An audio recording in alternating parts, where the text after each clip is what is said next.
We've decided to extend school holidays, so we're going to go visit one of the islands off Bali. Yay! Have you ever visited any of the popular islands? Oh my god. I forgot the minyak putty. Got it. We jumped in a grab and headed down to the harbour, and it was time to find our boat provider. I'd bought my tickets online in advance, but it was just a matter of finding where they were located. It's for 6 person. Great, thank you. And this is at the boarding pass. Then it's a matter of a quick 5-minute walk round to the port itself. You enter in on ground floor and then head upstairs. Once your ticket's called, your QR code gets scanned and your boarding pass gets collected down on the dock. We were on the 11:30 boat across with the Penida group. If you're travelling with big suitcases, they will need to board the boat after all the people are inside, so we just managed to get away with backpacks just for a few days. Then after about a 45-minute boat ride, we landed in paradise. Now, quick question, has anyone ever told you that you actually need to pay an island tax? Because I hadn't seen that anywhere on social media before. And hot tip, try not to bring those rolly suitcase bags. This is just hard work through these streets. We grabbed a mix-u, found our driver and made our way to our accommodation. We were staying in some beachfront bungalows with some great eateries and restaurants either side of us. Then the rain rolled in, so we ordered some drinks and settled in for the afternoon. After a few coffees, we decided there was no point to pull up stumps, so we decided to keep sitting and order dinner instead. The food, the drinks here, the staff, it was lovely. Then after all that hard work was done, it was time to jump in the ocean for an after-dinner swim. And look what we found! Out of the way, please. Get ready to follow our travels around Nusa Penida Island.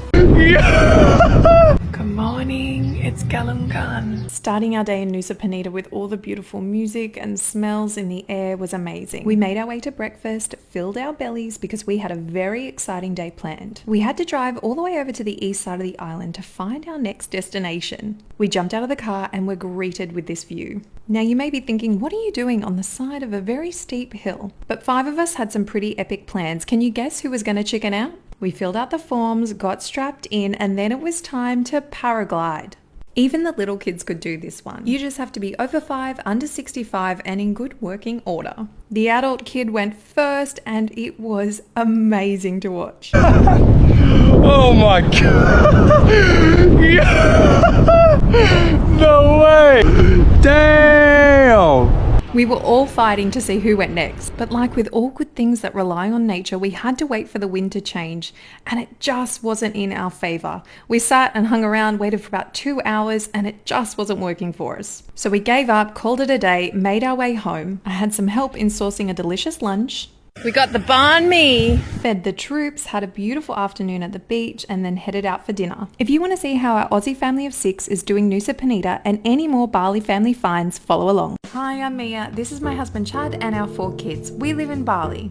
And today we found ourselves waking up on Nusa Penida. We have been having a ball sharing all of the best Bali family finds with you all.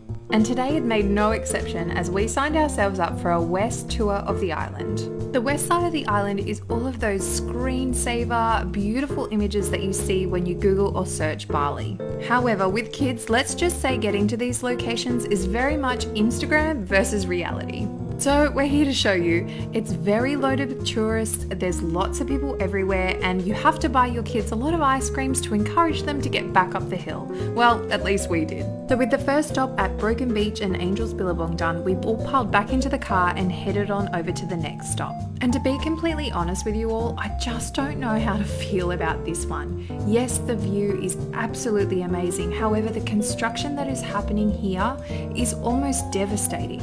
But standing here and taking in this view, it's honestly like looking at a postcard or a laptop screen in real life. It is mind-blowing. After this, we stopped for a quick spot of lunch and then we piled back into the car to head on through to the next destination. With all the cars on the road and such narrow roads on Nusa Penida, it did actually take us a little bit of time to make our way down to Crystal Bay. You can swim and snorkel here. There's little warungs that you can order food and drinks from. You can even hire all of your snorkel gear straight off the beach. That was the last stop on our tour, so we made our way back to the accommodation and stopped for some afternoon coffee. Just hung out for the rest of the afternoon and then made our way to Vietnamese for dinner.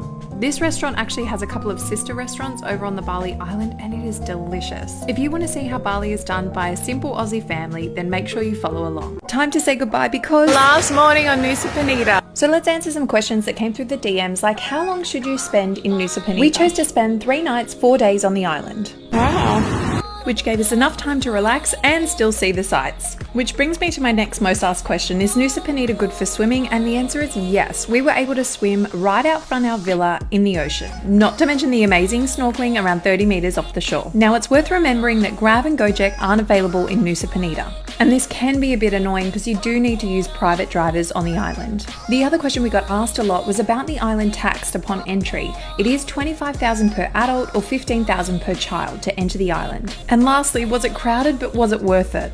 And to this I say no, but yes. Yes, the island was crowded in some parts, but was it worth it? Absolutely. One last hot tip. Be super careful when walking these jetties. The ramps are super slippery and there's lots of holes in the jetty. Take carry-on bags and just relax and enjoy the Bali adventure.